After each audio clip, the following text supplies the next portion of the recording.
Hi అండి, welcome to Preethi channel. ఎలా ఉన్నారు? ఏమండో ఈ పిల్లలకి హాలిడేస్ ఇచ్చేసారు కదా, ఇంట్లో ఉంటారు. ఇక మన చుట్టూ తిరుగుతారు. మనము చాలా సింపుల్గా శ్రమ పడకుండా టేస్టీగా అండ్ హెల్తీగా చేసుకునే రెసిపీ ఒకటి తీసుకొచ్చాను మీ ముందుకు. ఇవి పెసరపప్పు పాలక్ బొండాలండి. చాలా టేస్టీగా సింపుల్గా చేసుకోవచ్చు. మరి ఇంకెందుకు ఆలస్యం, వచ్చేయండి. మరి ముందుగా ఈ రెసిపీ కోసం 1 కప్పు పెసలు కడిగి శుభ్రంగా ఒక 1 అవర్ పాటు నానబెట్టుకోవాలి. ఇంకా అంత టైం లేదు అంటే మినిమం 10 మినిట్స్ నానినా సరిపోతుందండి. నేనైతే 1 అవర్ నానబెట్టాను, టైం ఉంది కాబట్టి. శుభ్రంగా పెసరపప్పు అంతా కూడా కడిగేసుకొని వాటర్ వేసి 1 అవర్ నానిన తర్వాత ఇప్పుడు ఈ పెసలలో వాటర్ అంతా స్ట్రెయిన్ చేసుకొని మిక్సీ జార్లోకి తీసుకోవాలి. రుచికి సరిపడినట్టు సాల్ట్ అనేది యాడ్ చేసుకోవాలి. ఇప్పుడు మిక్సీ మూత పెట్టేసి మెత్తగా పేస్ట్ చేసుకోవాలి. చూడండి, ఇట్లా మెత్తగా గ్రైండ్ చేసుకున్నాము. చాలా సాఫ్ట్గా వస్తుంది. దీంట్లో కొంచెం పసుపు, 1 పావు స్పూను, 1/2 స్పూన్ కారం మన టేస్ట్కి తగినట్టు, 1 పచ్చిమిర్చిని సన్నగా కట్ చేశాను. పచ్చిమిర్చి ఘాటు ఎక్కువ ఉందండి, కావాలంటే 2 మిర్చి యాడ్ చేసుకోవచ్చు. ఇందులో చిన్న సైజు ఉల్లిపాయ బాగా తక్కువగా 1 ముక్కలు కట్ చేసుకొని వేసుకోవాలి.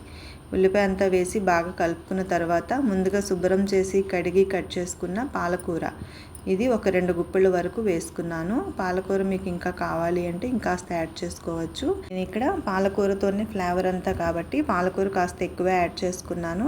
పాలకూర ఆకుకూరలు తిననప్పుడు ఇలా చేసి పెట్టండి. చక్కగా హ్యాపీగా ఇన్స్టెంట్గా అప్పటికప్పుడు రెసిపీ చేసుకోవచ్చు.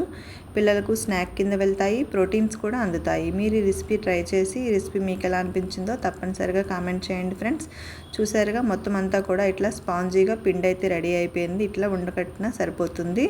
ఇప్పుడు మనము ఫ్రై చేసేసుకుందాము. ఇప్పుడు ఈ ఫ్రై చేసుకోవడానికి కడాయిలో ఆయిల్ తీసుకొని డీప్ ఫ్రైకి సరిపడా ఆయిల్ ఫ్రై అయిన తర్వాత వేడెక్కిన తర్వాత ఈ 1 బై 1 చిన్న చిన్న బోండాల్లాగా వేసేసుకోవాలి.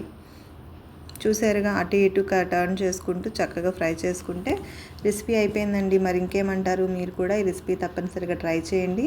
ఈ రెసిపీ మీకు ఎలా అనిపించిందో తప్పనిసరిగా కామెంట్ చేయండి. కొత్తగా చూస్తున్నట్లయితే నా ఛానల్ను ప్లీజ్ సబ్స్క్రైబ్ మై ఛానల్. ఇలా ఫ్రై చేసుకొని పక్కకు తీసుకున్నాక మిగిలిన పిండిని కూడా ఇలా 2-3 విడతలుగా వేసుకున్నామంటే చక్కగా ఫ్రై అవుతాయి, త్వరగా అవుతాయండి. చూసారుగా, టేస్టీగా పెసర పాలక్ బోండాలు. మీరు కూడా రెసిపీ ట్రై చేసి రెసిపీ మీకు ఎలా అనిపించిందో కామెంట్ చేయండి ఫ్రెండ్స్. లైక్ చేయండి. లైక్ చేసేటప్పుడు హైప్ వస్తే హైప్ ఇవ్వండి friends. Thank you for watching. కొత్తగా చూస్తున్నారా నా ఛానల్ను? Please subscribe my channel. నేను పెట్టే వీడియోస్ అన్నీ కూడా మీకు అలర్ట్లో వస్తాయి. Thank you.